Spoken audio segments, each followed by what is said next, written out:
Welcome one, welcome all. After a race where in Atlanta, where I was completely wrong about, I thought it might be dull. I thought it might be boring, but I can tell you one thing: that was one of the best races that we've seen at least the last 10 years or so. It was just amazing. And stats: Daniel Suarez, 23-1 winner as well. That was your play of the day, given at the end of last week's show too, nudging out Ryan Blaney by, what was that, 3/1000ths of a second too. That was just absolutely crazy. How have you been, stats? And congratulations on the Daniel Suarez ticket too, as well. Yeah, no, that was an exciting. That was one of the. I was laughing because we both were in agreement. Like this was going to be just a boring race. Like it was, single file, whatever. And then the race itself wound up actually being exciting. And then just the finish was just phenomenal. I don't know if I've ever seen three come across the finish line all at the same time like that in NASCAR. We've seen a couple where they're kind of wrecking at the finish, which is always kind of cool. But I don't know if I've seen three with the front fender basically hitting the line at the same time. Yeah, it was absolutely absurd. I mean, it looked like Ryan Blaney won it to the naked eye. Like, even with all those videos from the stands, people were saying, oh, it was Blaney. And then, sure enough, Suarez, they showed that photo finish, almost reminiscent of the first Cars movie, Pixar. That was where that was my inspiration from it. But we also had a ton of fun, too, just looking at how many wrecks there were last week. We kind of thought it might be a little bit dull. It wasn't anything like the trucks in Xfinity. But Las Vegas, we do have a ton of history for. This isn't fresh off a repave or we have a limited data. This isn't Daytona, where it's a little bit of a lottery. Stats, we have a few years with the new car here at Vegas, especially just looking at, what is it, twice a year they race here, too, because they got the playoff race, too. We got March and October races to kind of gather data from. And one thing has been very, very clear. Hendrick dominates here at Vegas, especially with William Byron and Kyle Larson over the last couple of years, too, where those were the two guys to beat. We'll go ahead and talk about studs all the way down to the cheapies here in a second. But real quick, go ahead and give us a track preview here for Las Vegas. Yeah, so that's pretty much like you said. It's going to be totally different than what we saw the first 2 weeks. We had the super speedways. Now we're looking at, best cars, best drivers sort of are the plays here. The scrubs are not going to be in play. Historically, what we've seen at this track is the cars that start up near the front are more than likely to be in the nuts lineup, and the cars that start like 30th and lower rarely hit the nuts. Reason is the better cars are going to qualify better, so typically they're the ones up at the front. We're going to get a lot of dom points. We could get one or two dominators really to dominate this race and be in there, and then a lot of the winners are going to be up near the top as far as where they finish, and the place differential. Basically, what I'm getting at here is not as big a factor as it is in the super speedway. So it's really a flip as to what we saw the first 2 weeks. This week, you're going to be looking at way more of these drivers starting in the top 10. It is not out of the question to play guys that are starting 1 and 2 together. It's happened before and been in the nuts. And when we've seen the guys who have won in recent years, or at least be in the optimal lineup in recent years, starting in the 30s, it was guys like Kyle Busch, Reddick, and Denny Hamlin. So it was cars that qualified poorly for one reason or another, but really good drivers and really good drivers with good equipment at this track. So when you're looking at the scrub, you can really X out a lot of the scrubs.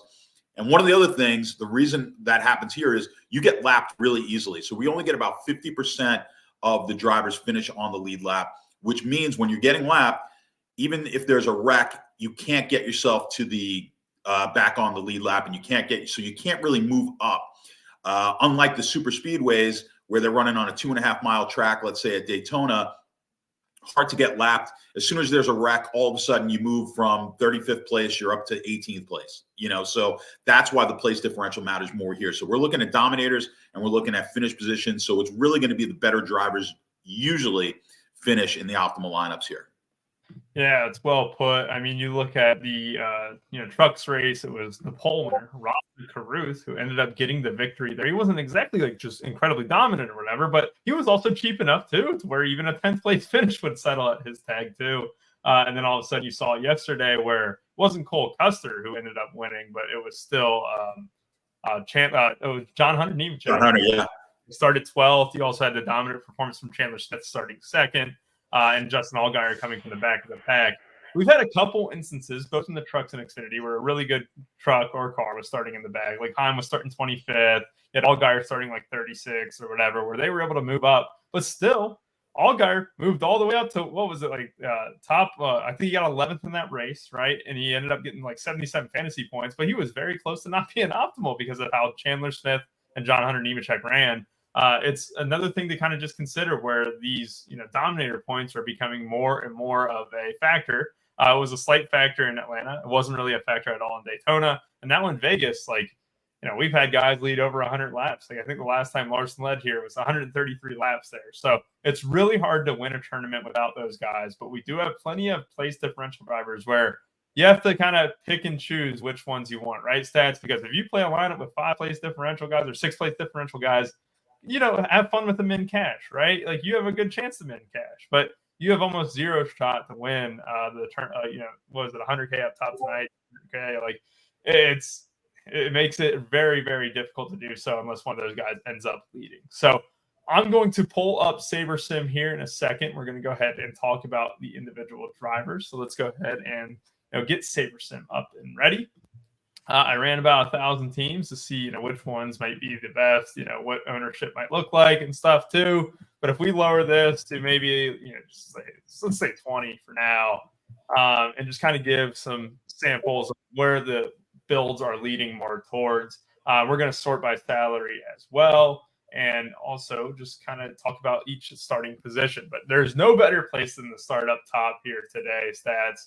We get guys like Kyle Larson, Denny Hamlin, William Byron, Ryan Blaney, and Joey Logano. 3 of those guys starting in the top 5. So we're going to go 10K and up. It's really hard to pass on Larson and Byron today, right? Because they are quite clearly the fastest cars here in practice. They were the fastest cars here last year. What is your plan with the 2 Hendrick cars and then the other 3 in this range? Yeah, I mean, that's the thing. So the Hendrick, they've been dominant here in Vegas, and there's the potential there for we just get a Larson Byron kind of both dominate. I mean, you can see Larson get potentially 140 points here. There's a reason he is a massive favorite. As far as betting, I just couldn't. I can't bet a plus 350 in NASCAR. There's just too many things could go wrong. So I kind of punted there. But he's the obvious play. But I don't think Byron's all that far behind him. So as far as from a betting angle, and also you get a little bit of the upside. I mean, listen, they're both starting way up on the front, so place differential is going to be meaningless. It's just going to be a matter of can they dominate. And like I said earlier, we can easily get two of the starters in the top 5, and it could easily be these 2 guys. So they're going to be 2 fairly high owned guys. Larson may be the highest owned guy on the slate, and Byron won't be too far behind. He might be like 4th or 5th. Highest owned, something like that. So I think they're your 2 obvious plays. Someone was asking in the Discord earlier if they could lock in Larson in a 20 max, which I'm fine doing. He's obviously the best play and has the potential here to just dominate enough and then finish high enough. If he dominates, if he just gets a bunch of these lead laps and then finishes in the top 5, he's probably just going to, he'll be in the nuts. So, and I think that's a very likely scenario. So it's going to be, kind of fade at your own risk here with Larson. But we could easily see. The fear is everyone knows how good Hendrick is here. So if it doesn't come that way, then we have the potential for some of these lesser owned guys who are starting up at the top to maybe dominate. A guy that a lot of people don't really think is going to dominate, like a guy like Logano. Maybe a guy, he's not starting. Where's he starting? He's starting obviously at the pole, and a guy that a lot of people are kind of down on. Maybe he's a guy where at a little bit less of an ownership, maybe he dominates early and takes away a lot of those points. But I think what we're going to definitely see is at least 1, if not 2, of these guys starting in the top 5 get into the optimal lineup. Yeah, you mentioned it during the trucks race too on Friday because you're always in the chat here. At Run Pure Sports, you're not just getting Cup content, right? You're getting trucks, you're getting Xfinity, you're getting F1 yesterday as well. And stats you were mentioning that, basically these guys in the top 5 have a way more likelihood to hit than a lot of other tracks, especially here at Las Vegas where, you don't really get too many DNFs. I think we had 4 in the last race here at Vegas, last Cup race. Like, you don't, knock on wood, you don't have to worry about a bunch of guys retiring or whatever. If there are a few, you don't want them to be your guys, that's for sure. But really, this kind of just is an advertisement to play guys in the top 5, right? Like Larson, Byron, Logano, if you were to lead the first stretch. The Logano one's tricky because, he's a guy who started on the front row all 3 races. Obviously, the absolute rabbit out the hat last week where he got the caution on lap 2. Didn't have to go multiple laps down there despite having the drive-through penalty to start the race in Atlanta. But yeah, he ended up being fine. I think there's a conversation about Denny Hamlin, Ryan Blaney. Hamlin, I don't love, but he's going to get some ownership because he's going to have a decent floor, can really drive to the top 10. But can he dominate? That's something where I'm struggling with stats, and I don't really think that's the case. I don't think he's a guy where I'm going to be mad if he leads, because I just don't think he can do it. And you know what? If he beats me, he beats me. But still, there's so much faster cars here. Hamlin's fine, but his odds to win are kind of weak. Kind of shows that Vegas is a little bit light on him. And really, I'd rather have these guys like Larson, Byron, Blaney with much better odds to win. Blaney also just having a super quick car coming off a really good performance last week too. Like, I'd rather have those guys. And Hamlin, despite the really, great place differential play, despite the really good floor and stuff, he might be one of the odd mans out despite him hitting my teams right now without any rules set. Are you kind of in agreement there about Hamlin? I will most likely be under on Hamlin as well. We were just talking about this in the Discord. If he finishes 10 without any leading laps, he scores in the low 50s. So that is not going to get it done for the price. And that's one thing that we didn't really mention.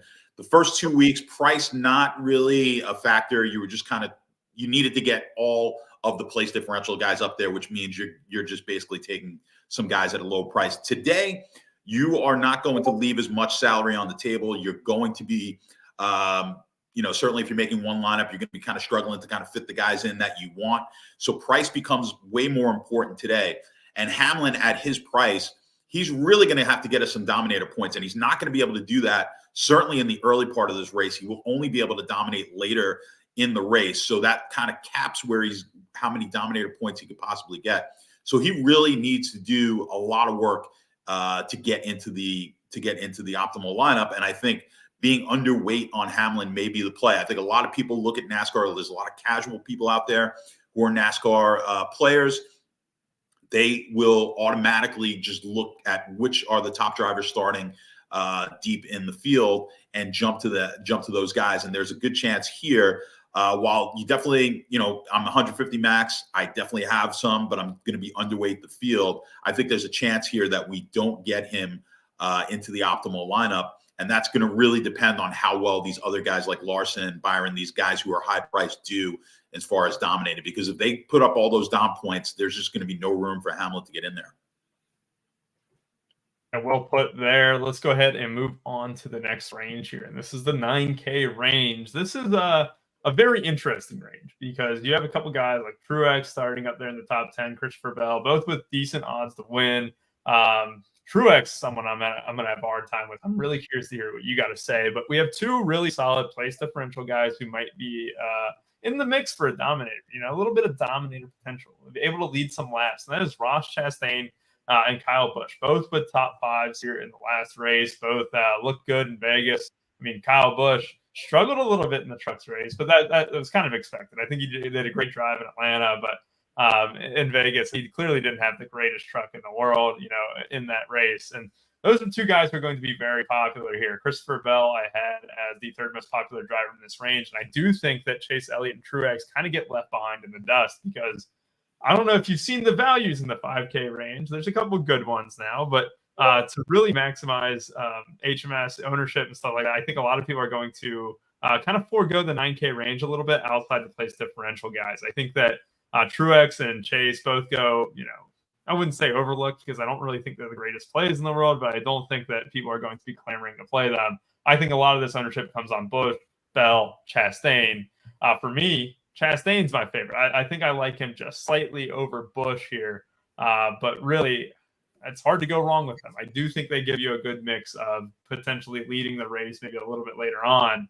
But curious to see what you got to say, Stats. Yeah, I like that as well. I think my favorite play. Well, I know my favorite play is Chastain in that grouping. I would agree with you there. Kyle Busch kind of burned me in the trucks. I very rarely do this. So when I make the lineups, I'm more of a construction guy. So with NASCAR, especially, I'm trying to figure out, well, how many guys do I need starting in this position? How many dominators, sort of thing. And I don't try to force it. Like whatever it comes, however the mix comes, as long as I know that my construction is right and my settings are correct, or at least the way I want them, I'll kind of let it go the way it's going to go. And I just wasn't getting a lot of Kyle Busch on Friday night, and that turned out to be the smart play. And I just said, you know what, I got to bump this up. And now the market was like 40. I wound up being like closer to the market, and I was sitting there at like 15. My initial runs were like 15% Kyle Busch, and then the market was like 40%. And I think what happens is you'll see that. I think that's going to be a similar thing with Hamlin, I think, in this race, because the people who are not using the optimizers like Saber and some of the other optimizers out there, people who are hand building are just going to automatically kind of put in a guy like Hamlin, like they did with Busch on Friday night. So I think that's why you're going to see a little bit elevated ownership on guys like that.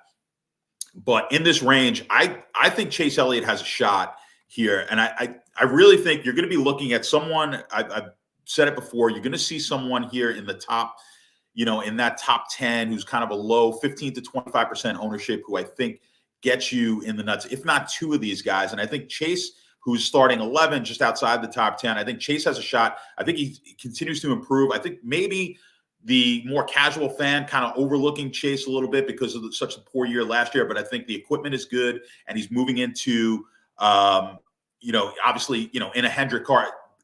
Of all the guys there, right? So the Hendrick guys, the Larson, Byron, those guys are just getting massively owned. And then everyone's kind of forgetting about Chase. And I think he definitely has the ability, if you just throw out last year and just look at his record at 1.5 intermediary tracks, it's really, really good. So I think from the 11th position, he's got a shot to get up to the front and give us a ton of Dom points and also win the race. So I think there's potential there to win. So of those guys, Chase is my guy here that I like the most of the lesser owned drivers in this range. But I think, Truex is more, he's got some really good finishes, like top 10 finishes. I just don't know if he's got the ability to dominate. And you're really going to have to I just don't think if he finishes like 5th or 6th without getting us some Dom points, I don't know if he gets us there.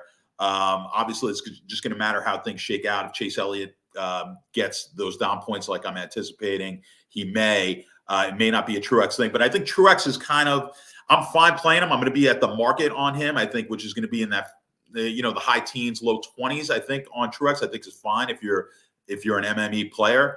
I would not be shocked. I was tossing him around this morning when I was kind of trying to think of who was going to be my Suarez of this week, and it was kind of Truex was in the mix for me. But he's not going to be that guy, but I wouldn't be shocked. He's just really steady. I just don't see him winning the race.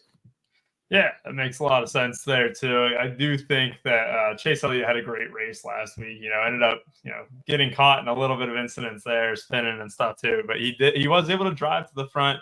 And I know it's a super speedway. You don't want to put too much stock in a performance like that. But like you said, history says good things about Chase Elliott rather than the recent history. If you look at the full picture, it's not that bad.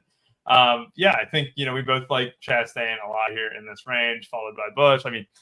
It's going to be an interesting slate for that reason too, because if we see a lot of people gravitating to the 10K range, which I think we do, I think this 9K range is going to be a little bit like, almost like not picked on really at all. Like, I think Chastain's going to be popular. I think Busch might, and then I think Bell, Truex, and Chase, all don't get a ton of ownership. Let's go ahead and move down the list to about the 8K range here. So let's go ahead and set up these filters, and this is all with Sabersim. We also have a code out there with NASCAR 15% off your first purchase, whether it's the NASCAR, the racing package here, whether it's just all sports in general. If you guys use NASCAR 15% off your first payment. And also, don't forget to subscribe and hit the like button, please. That would help us out a lot. And let's go ahead and move on to this 8K range and stats. We have a few very good plays here. Alex Bowman, obviously the Hendrick car that is left behind in a sense. He's not quite like Larson and Byron, but He's starting low 20s here. He's got a lot of upside to move up in the pack, and 8,100 will probably make him a very popular play. Tyler Reddick with one of the best odds to win, not only in this group, but in this race too. He is going to project very well. I was actually surprised when I keep seeing him hit in a lot of my top teams here today. We also have Bubba, Keselowski, and Buescher. Buescher is the one that I think a lot of people are just going to be like, we don't really need him. Starting top 10, though, 8,300. It is what it is. But really, for me, when I look at this, I know Bubba Wallace kind of falls into almost the same thing where his odds to win are decent, but it's almost like Truex in a sense, right? Like, can he dominate? And the answer I keep coming back to is probably starting a little bit too high for me. If I don't think he's going to dominate, I probably don't want that. And Keselowski is another guy where I look at it on paper, solid PD play, probably gets you, top 15. His odds to win are not that great. He got top 5 here in the last race at Vegas, though. So I look at this, and my two favorites right off the bat are Reddick and Bowman. I don't see them being bad plays at all. I think they kind of give you a little bit of upside. I mean, Bowman, to a lesser extent, has been underwhelming for a while now, but 8,100, I do like the discount compared to him. If you look at it with Ross Chastain, Kyle Busch, and Keselowski, I think that they're all in the same bucket almost. And Bowman would be one of my favorite guys, price included. Reddick right there. And then I'm very curious to hear what you got to say about this AK range. Yeah, again, this is kind of an interesting range. I think we're going to see some ownership here on the guys that you kind of highlighted. Bowman, look, it's another Hendrick car starting 23rd. Real potential, I think even potential to win the race. So that's where you're going to get the bump up. I mean, he could be like a low 30% kind of owned guy and a minimum in the high 20s. And I like the play. I mean, starting 23rd, a guy who I think potentially could win. Now, his recent history at the intermediary tracks is like, it's kind of so-so. I mean, and his track history here. Now he has won here right before, and he has last year he finished third here last year. So that's something that to keep in mind. And then in that last race last year, not so good. I think he wrecked out in that race. So I think Bowman is definitely live. Certainly starting at that 23rd spot. Starting 25th, Keselowski. I agree. I'm kind of market on here, which, you look at the track history. Now, his best history here was not with RFK. So now that he's, last year he had that 4th place finish. And I think something about Keselowski just on the year, I'm very bullish on him for the season.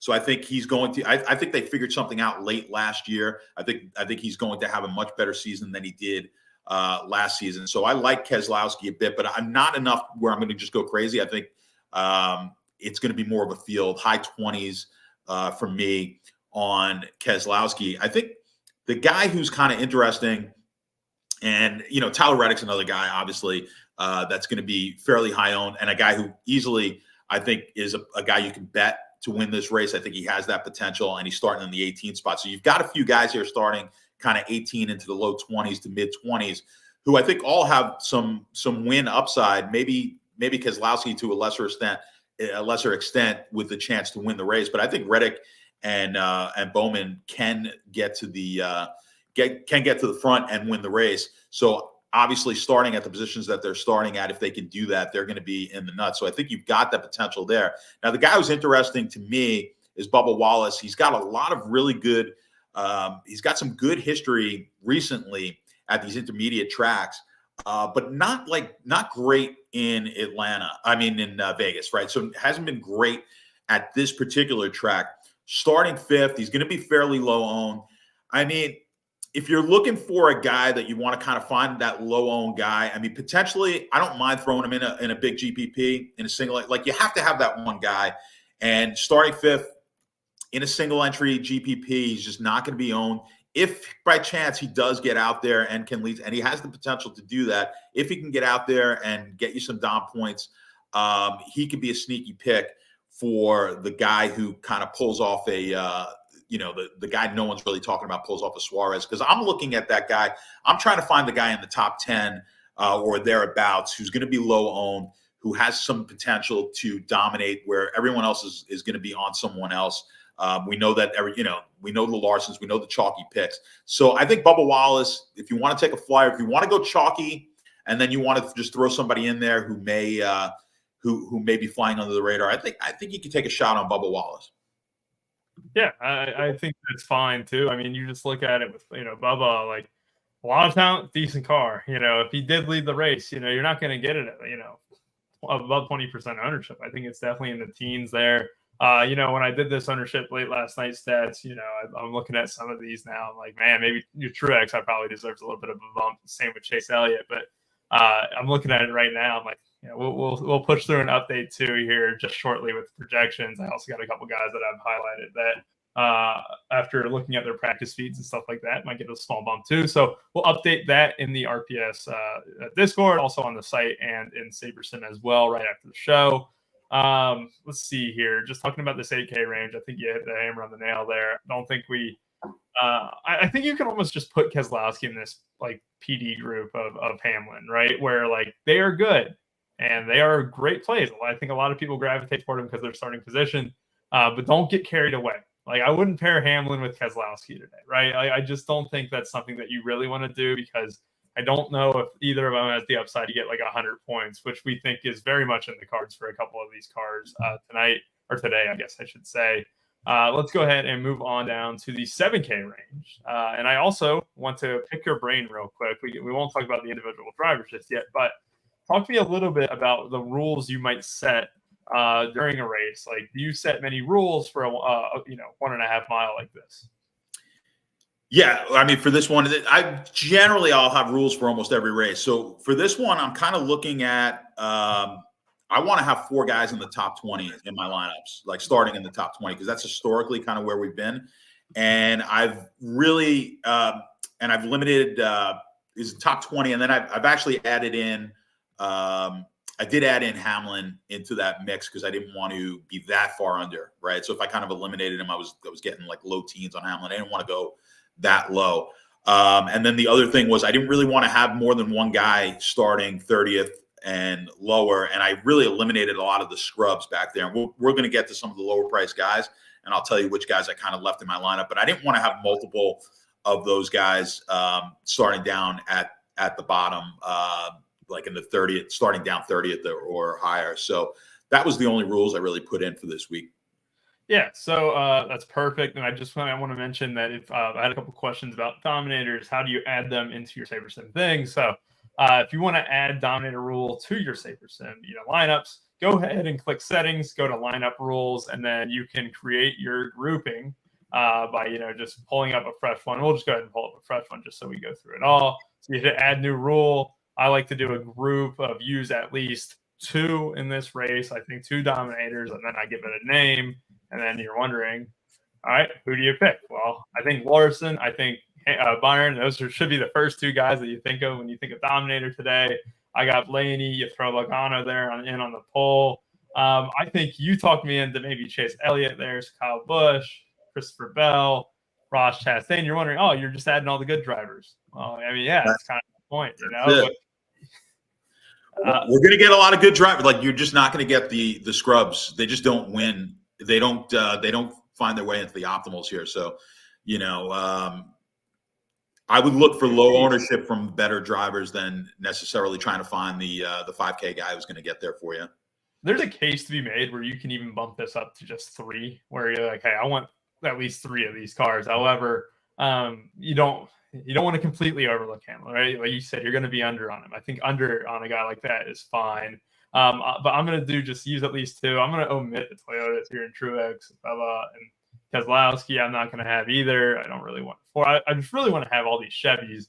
I use at least 2. It was 10 drivers there. Boom. Next time I build, whether it's 20 lineups or whatever, you'll notice that I have 2 guys. So let's go ahead and move on to that's how you make your Dominator roll. Let's go ahead and move on to the 7K range now. So last week's winner, Daniel Suarez. Again, that was your end of the pick show. And if you guys thinking, you're going to pick the win, Robert, Ryan, Mason, we'll be picking that here at the end of the show. We'll pick a couple winners there as well. Stats, you also have your bets posted into the Las Vegas or for the Las Vegas race. I don't know if you posted them just yet. Yeah, you did. So we'll go into your picks to win here a little bit later at the end of the show. So 7K range, Suarez, Gibbs, Jones, McDowell, Cindric. When I think of this range, I think I'm staying away. It's almost where that stars and scrubs range too, because if you're playing a lot of 10K guys, you know where you're not picking a lot of 7K guys, because you're going to be dipping below that range. And none of these guys stand out. I mean, Ty Gibbs is one of my favorite drivers to, kind of pick on each week. Starting in the top 10 doesn't offer me the same upside as guys just slightly above him like Tyler Reddick, Bosch Chastain, where if I want to spend the 1K extra, it's great. The 7K range, though, quite frankly, is a dead range. Stats, do you see this differently maybe? I just don't see any of these guys really getting any ownership either. No, there's going to be no ownership at this level. It's really because of the starting positions for most of them, right? So, just go right down. Suarez wins it last week. I get lucky. I threw him out there as a guy who I thought would be in the optimal just because of his history there. I am on the polar opposite this week. Like, I think he might be the highest owned guy of this group, and then I would be just totally. I'm in the MME. I'm not totally fading him, but it's certainly in a 20 max, 3 max, he's not making the cut for me. I just think starting 16th, I want a guy who's got a shot to win. I just don't think he has a shot to win this race. So I'm going to pass on that. Ty Gibbs, I think, is a little bit more interesting. We were just talking about him in the Discord. Here's another guy who I'm kind of optimistic about this year. I'm a little bit bullish. Now, he starts 8th, and that's just totally going to take people off of him. But again, like I said, I'm looking for these guys in the top 10 who potentially could get out front. I think Gibbs has that long shot capability, and at his ownership, he's another guy I would consider as a low-owned type of play who's going to get you some leverage on the field. So I wouldn't totally count out Gibbs. If you're MMEing, I think being 15% is just fine. You don't want to go crazy on a Ty Gibbs. Eric Jones, another guy I'm not typically high, or particularly high on. He is starting 22nd. Not the greatest of history here at this track. I don't anticipate him getting a top 10. So a guy who's starting 22nd, we talked about it. Obviously, he's a lot cheaper than a guy like Hamlin, but he's going to have to get you, at a minimum, he's going to have to get you into the top 10. I just don't see I don't see that happening. I think there's just some better cars here and better equipment. McDowell's a guy, Matty Ice was talking about McDowell as a guy in this range that he likes. I'm over on McDowell. I think he's going to be kind of low teens, and I'm going to be in the high teens on McDowell. Again, don't love him starting 12th. It's not a play I'm not going crazy about, but is a guy I don't mind. I would prefer even though Gibbs is starting at 8th, I think he's going to be lesser owned.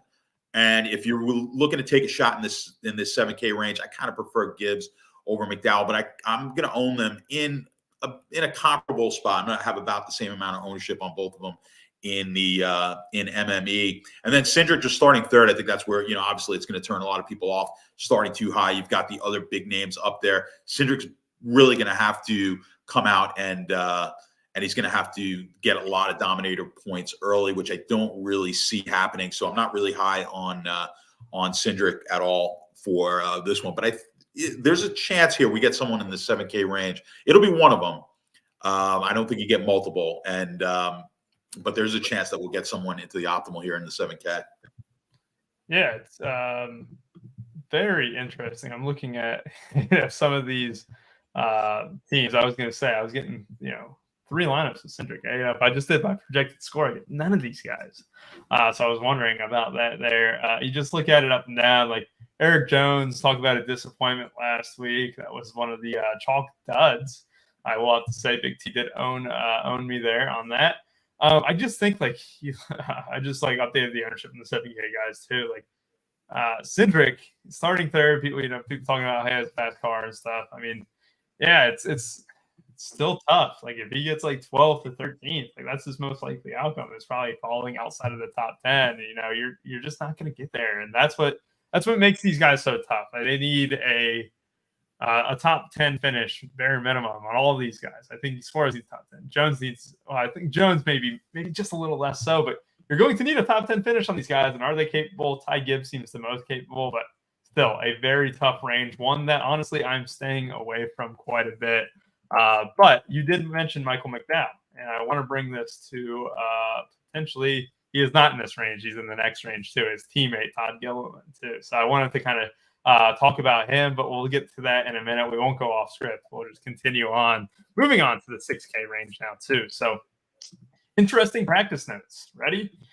Noah Gragson with one of the best practices of the Las Vegas race, right? The Las Vegas practice. I think he was second in practice speed, and he was in the first practice group. And then came out. I think he was one of the first qualifiers out, and he even tweeted himself that he underdrove it like hell or whatever it was. And sure enough, he's starting 30th. So Noah Gragson showed speed in practice, has a decent bit of race pace. I wouldn't say a decent bit. I mean, it is Haas racing after all, Stuart Haas. Like, it's not the greatest team in the world, but both their guys back here, Gragson and Priest, are likely going to be two of the most popular 6K play stats. And honestly, there's worse there is worse clicks out there. Like, if you were clicking Gragson and Priest, yeah, you're not going to be regretting it unless they crash out or whatever. They're going to get you a decent score. Do they have enough upside is the question. And I honestly have to ask that of every racer in this range. And this kind of gets left to, well, of course they have enough upside. You don't have any other choice. But really talk to me about the Stuart Haas guys, Gragson and Priest first, and then touch upon the others in the 6K range. Yeah. So Gragson, I mean, starting, I think, where these guys are starting, I told you earlier, I basically got rid of most of the guys in that 30 plus range, but the guy I did keep I did keep Gragson in there because I just think too much potential. The practice time is, from what I understand, he's not quite as fast maybe as his practice times indicated, but if you've got a guy starting 30th who has a potential at this price with all the chalky plays up at the top, where if you do get a Byron and you do get a Larson dominate, that's a lot of salary that we're chewing up. And if we're going to save some salary, we've got to get down to at least the Gragson range here. So I think Gragson's a pretty good play at the 6,200. Don't mind it at all. Just don't expect, I don't know if he's going to be a top 10 type of guy. I just think it's a situation where he might get in there if we get a lot of the high price guys, and it just becomes it's not going to be stars and scrubs totally, but he might be able to get us in there to just save some salary if we're going to have these 9 and 10K guys that hit and dominate as we think they may. So he could be good. And then Priest, I didn't get a chance to watch any of the qualifying, but I believe he hit the wall. Did he wreck in qualifying? Do you remember that? But I think he did. Yes, there was a caution out for Ryan Priest there, which is why he's starting 36th. Yes. Yeah. So I think, when you have that, I think he does, another guy who does have some potential. You look at him at, intermediary tracks, he's got the potential really to be a top 15 driver. So starting at 36 at a price of 6K. Again, he's in a similar situation here, I think, to Gragson, where you've got enough of an upside at the price, and price does matter this week. So that's why those are going to be the two highest owned guys there. And they're two guys, one of the two few at that 30 plus starting position that I did not X out. And I don't think you want to X those guys out. I think you're going to want to have some pieces of those guys in your lineups, regardless if you are doing a 20 max or certainly in an MME. They're not guys that you want to cross out. I'd feel pretty comfortable crossing out most of the other guys starting 30 plus. But you look at the other guys in the 6K range. I mean, some of the other guys who would get a little bit of, they're going to get some ownership. Austin Dillon is going to get some ownership here. He's got some potential. He's had a couple of top 10. I think he's had like 2 or 3 top 10 finishes and intermediate tracks over the course of the last few years. His track history here is not, it's not the greatest. He had a 4th back in 2020. So, could he pop up there and, from 19, I just think starting 19th, he's just got to do too much. So I'm not overly excited about an Austin Dillon. I think John Hunter Nemechek, just because of how well he performed last night, I think he's going to get a bump up in his ownership. So I'm good with, he's starting 27th. I'm good being underweight on Nemechek here. I don't love I'm not sold yet on Legacy on the equipment. So I think Nemechek, I'm perfectly fine if you want to be underweight, which I think under is going to be something in the low teens or lower than that. I think he'll probably be in the high teens, 20%. And again, I think he just kind of gets a little bit of a bump up because of the fact that he performed so well last night. I think Stenhouse starting 13 is just a guy that you never want to play when he starts 13th. So I would just totally, you could almost punt or not punt. You could just total fade of Stenhouse. I think Briscoe's that's another one that you could consider. I want to be overweight. I keep saying it. I just want to be overweight the lesser owned guys in the top 10. But if there is a guy that you want to kind of throw out in the top 10, I think Briscoe would be that guy. I think Corey LaJoie is another guy down here that I don't particularly like either. So there's a lot of plays here. I just don't really love this range. I think you got to look at, I think it's Gregson and Priest. And then, if you want to sprinkle in Dillon and Nemechek for kind of a lesser, maybe 10%, something like that, even less if you like. But I do think you're going to have a tough time you don't want to get too low on Gregson and Priest.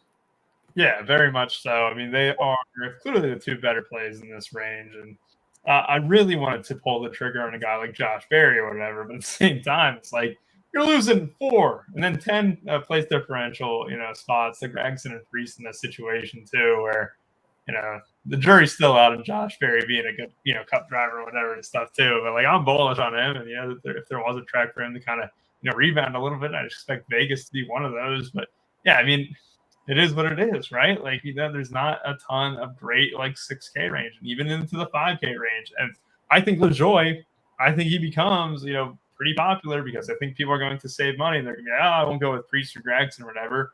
Oh, Corey LaJoie's had 2 good races. This is where the game log we're watching, kind of kicks in, right? I think he comes in over-owned. He'd be a guy that I might just consider Xing out, especially in like 20 max too, where if you just X him out, look, he's going to come in at probably around 30. I think the low teens personally. So, and really, I don't think that the car, or even, I don't think it's indicative of that. He's really good on super speedways, yes, but it's a completely different track. You said it best with Briscoe, starting inside the top 10, especially like it's the same exact, I guess not the same exact, but same car as Gregson and Priest. Which one would you rather take, right? You'd rather have the guy starting in the back.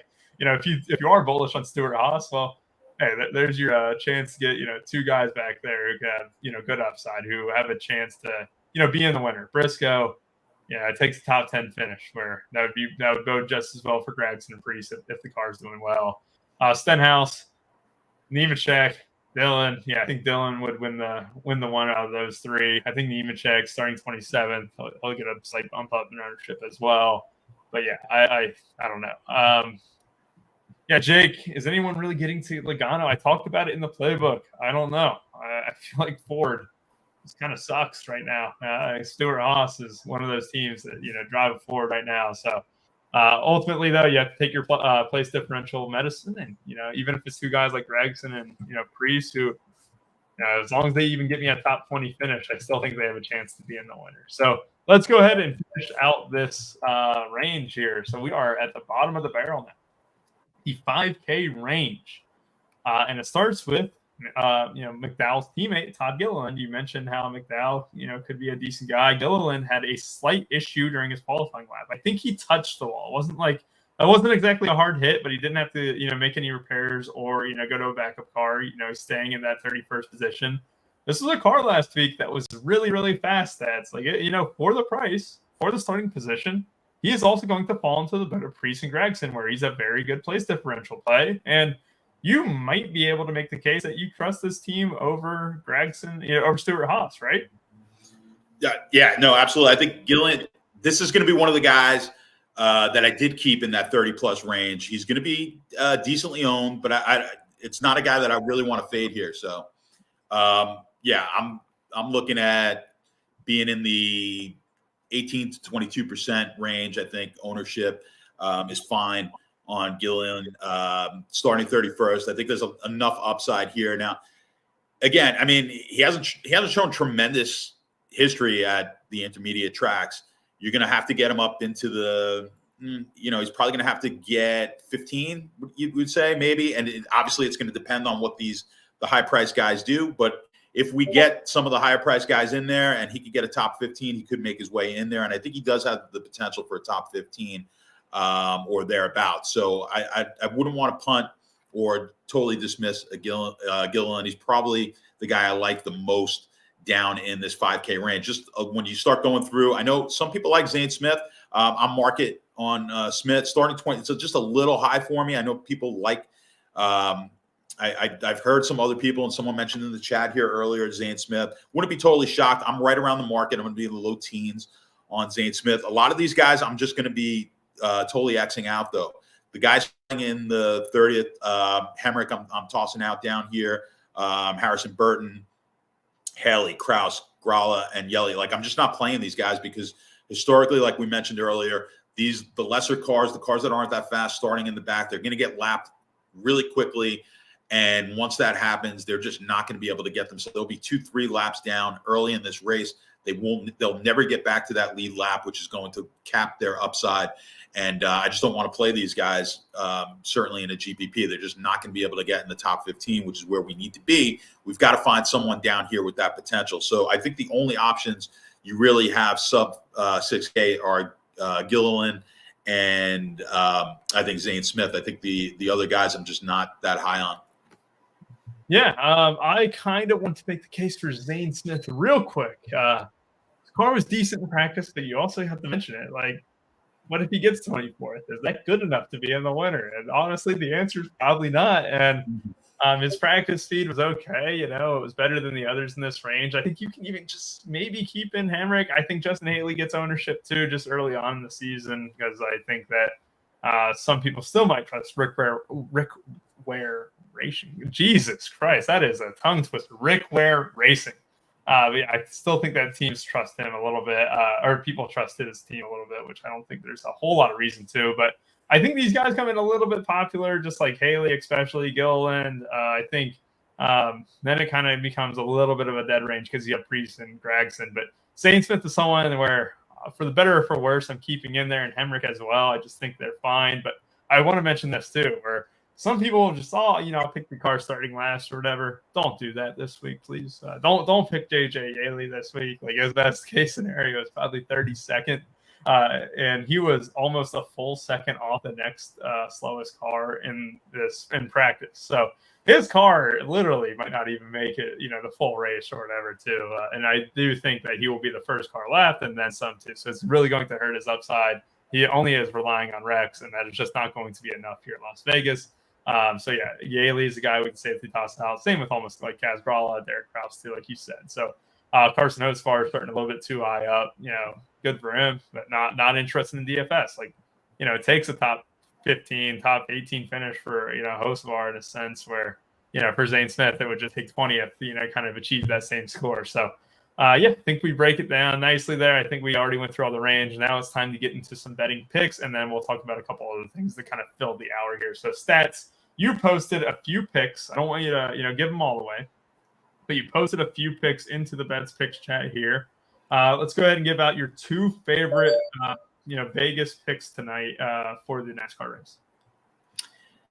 My two favorites. So I'll give you. I like Reddick here at the plus 1,300. I think you're getting a good enough price on Reddick. Let me just kind of go backwards for a second.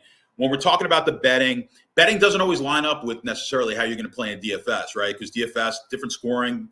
We're looking for place differentials. We're looking for dominator points, and it doesn't. And goes for all sports, right? It doesn't always line up necessarily with how you want to bet. So the betting is going to be based on value, where you think you're getting the better price, and don't confuse value with necessarily getting higher odds. Everyone kind of equates the two as being. You could get value at a plus 300 as well. Now, in this case, I talked about it earlier. Larson at plus 350. You've got to figure out, like, does he win this race often enough to justify a plus 350, right? Can he win this race 30% of the time or 25% of the time? I just don't know if he does. Does he win this race that often to justify that price? I don't think it's there. Now, do I think he's the best car in here? Do I think he's the best driver? Absolutely. But I think you have to kind of fade him here. So I'm going to take a shot with Reddick. I like Reddick here at plus 1,300. I think you're getting a price. And I'm going to hold off on one of my other bets because it's going to be my play of the day, kind of when I go for my low ownership. But I think Blaney at plus 1,100 is another guy we're not really talking about. I know the Ford's kind of getting a bad rap. But I'm going to take a shot with Blaney. His good record at intermediate tracks in recent form. He's got a second at Homestead. He was sixth here in Vegas. So I think there's a shot here that we get Blaney. I think the price of plus 1,100 well worth a shot. And I've got a couple other plays that I've got over in the RPS Discord for you guys. Yeah, that would be great. I know that you are in the Kentucky area as well, so we'll be seeing each other for the first time. Yes, in person. Yeah, tonight. I'm heading over to the house after this. Yeah. It'll be fun. We have a whole lot of sports on tap, not just NASCAR, not just this. We have NBA, where I just saw Bobby Hare posted his core. AP also just posted his core into the chat too. And real quick, I mean, might as well just kind of take some questions here. We got about 9 minutes or so. I wanted to make this last an hour at the very least. But really, if you guys have any questions about Sabersim or anything like that, this is your time to ask it. Would love to, fiddle around in Saber while we have it pulled up. I'm going to push through a projections update here, actually, real quick. So, the thing about it's really all DFS sports. People get really hooked up on the players, like they get, because that's kind of, we're all sports fans and we're all into playing, and then we want to watch the games and matches, and like we want to like kind of root in our players. To me, if I had to break it down, I think it's almost 75% is your lineup construction in almost every sport. And NASCAR is just hugely a lineup construction sport. It's getting it right. Like every track is different. It's getting that, kind of figuring out where historically how the tracks have played out. And I think you're going to get an advantage over the field, especially after we started with the two super speedways where you're looking at huge place differential, where we may not have as much place differential. So again, looking towards these guys who are lower owned in the top 15, top 10, those are the guys who may get you there, as opposed to some of the higher owned guys who are going to be at the back, starting down in the back of the pack. We may not get as much place differential as we do historically. So that's where you kind of get a leg up on these fields in GPP. Cash, you're going to play totally different. You're looking for the floor. So when you get the guys in the back, like, they only have so far to go backwards. So you kind of want those guys for cash plays. Like Denny Hamlin's going to be a good cash play, right? But I think you can get, and you're going to start talking about Saber just a little bit. But the nice thing with Saber as an optimizer and all is putting in your settings and kind of let the system, let you, all the work that you do, and you do a ton of work as far as the projections and whatnot, let Rubio's projections kind of work for you, and then let the system and the platform work for you. So you already have the projections. You don't have to kind of worry about that. If you want to adjust them a little bit because you have a little bit of a bias one way or another on a player, then by all means, go for it. But constructing the lineup properly, no matter how good your projections are, if you don't have that lineup constructed properly, you're just not going to win. So I think today some of the key points are use up your salary. You don't want to leave too much on the table, and be cognizant of the fact that we typically don't get too many players down in that 30, starting in that 30 plus range to hit the nuts. That's perfect. And yeah, I mean, you kind of hit the hammer on the nail there again. So yeah, it's like ultimately it's a little bit of construction too. I apologize for the iPhone messages going off in the background. Let's go ahead and mute that real quick.